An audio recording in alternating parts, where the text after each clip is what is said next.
Bismillahirrahmanirrahim. Assalamualaikum warahmatullahi wabarakatuh. Baiklah, kami dari kelompok 7 yang terdiri dari Ulan, Ayu Utami, dan Septono. Kami akan menjelaskan hasil dari diskusi makalah kami yang berjudul Topografi Karst. Baiklah, saya di sini sebagai Ulan, Ayu Utami akan menjelaskan tentang pengertian bentuk lahan solusional.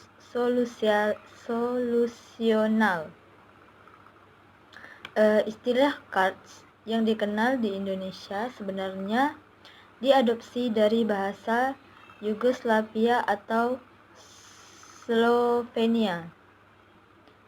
Istilah aslinya adalah karst atau karst yang merupakan nama satu kawasan di perbatasan antara Yugoslavia dengan Italia Utara.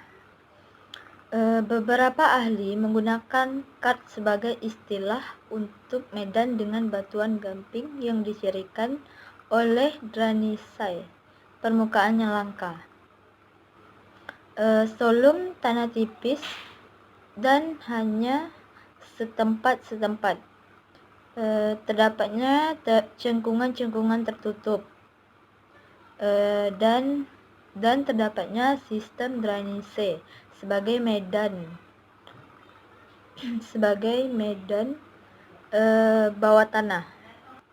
Maka dapat disimpulkan bentuk lahan solusial adalah bentuk lahan yang terbentuk akibat proses pelarutan bahan yang terjadi pada daerah berbatuan karbonat. Tetapi sebagian besar karst berkembang di batu gamping. Tidak semua batuan karbonat terbentuk topografi karst, walaupun faktor-faktor batuannya sama.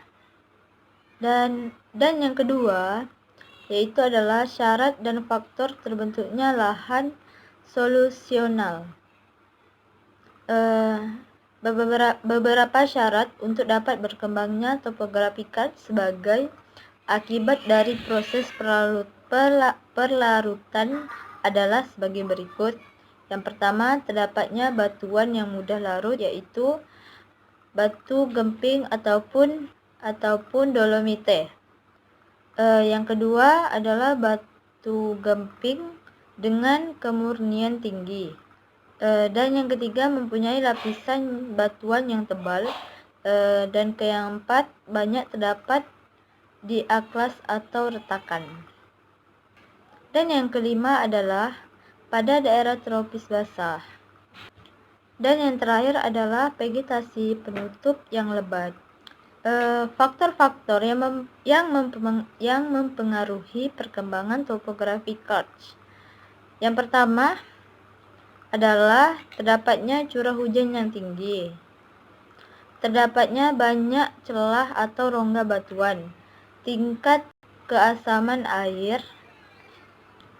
Selain itu, ada juga yang faktor berperan penting dalam pembentukan dan perkembangan bentuk lahan karst, yaitu vegetasi, topografi lahan, geologi, suku, tektonisme. Bentuk lahan karst. Bentuk lahan negatif. Bentuklah negatif dimaksud bentuk lahan yang berada di bawah rata-rata permukaan setempat sebagai akibat proses pelarutan, runtuhan maupun terban. Bentuk lahan tersebut antara lain terdiri atas dolin. Dolin merupakan terbentuk lahan yang paling banyak dijumpai di kawasan karst, bahkan di daerah beriklim sedang. Berdasarkan jenisnya, dolin dapat dibedakan terbagi menjadi 4, yaitu dolin runtuhan, dolin solusi, dolin terban, dan dolin aluvial. Baiklah, hanya di situ saya menjelaskan tentang topografi karst. Selanjutnya akan dilanjutkan oleh Septono. Assalamualaikum warahmatullahi wabarakatuh. Saya Septono dari kelompok 7. Saya akan menjelaskan tentang makalah kami, yaitu topografi kars. Baiklah, saya akan melanjutkan dari makalah yang dijelaskan oleh Wulan Ayu Utami, yaitu yang pertama, klasifikasi bentuk lahan kars. Yang kedua, siklus morfologi daerah kars. Yang ketiga, kerusakan lahan kars. Yang pertama itu klasifikasi bentuk lahan kars. Klasifikasi kars berdasarkan Menteri SDM. Pengklasifikasian daerah kars berdasarkan pada keputusan Menteri Energi dan Sumber Daya Mineral tentang pedoman pengelompokan kawasan kars. Yang pertama, kawasan kars kelas 1, yaitu berfungsi sebagai kawasan yang menyimpan air.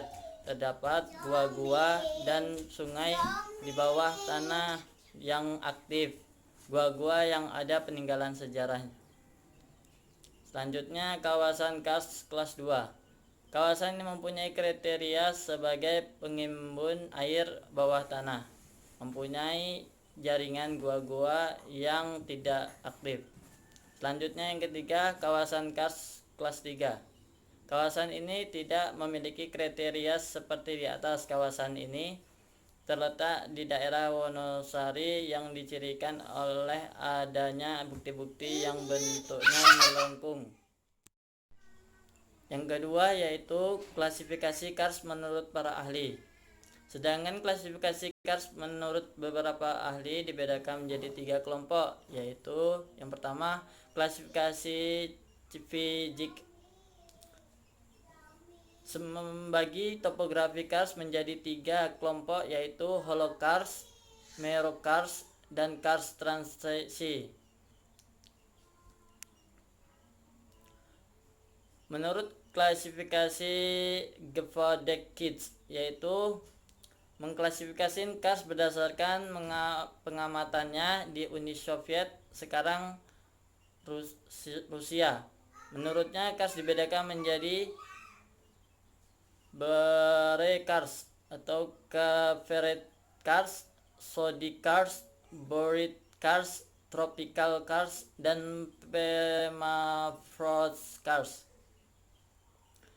Menurut klasifikasi Sweating, yaitu kars menurut Sweating diklasifikasikan menjadi True kars, Pluviokars, Glocky kars, Tropical kars, Arid, dan Amirid kars.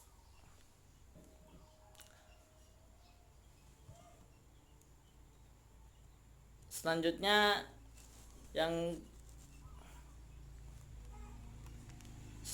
siklus morfologi daerah kars. Stadia perkembangan topografi kars memiliki 4 stadia yang terdiri dari stadia muda lanjut, stadia dewasa, stadia tua.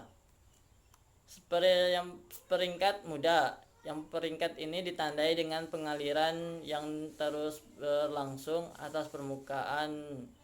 Yang kedua, peringkat muda lanjut. Pada peringkat ini, sistem pengaliran di atas permukaan sudah mulai beralih di sistem pengaliran di bawah tanah. Yang ketiga, pengaliran dewasa. Pada peringkat ini, pengaliran di bawah tanah telah mencapai maksimum.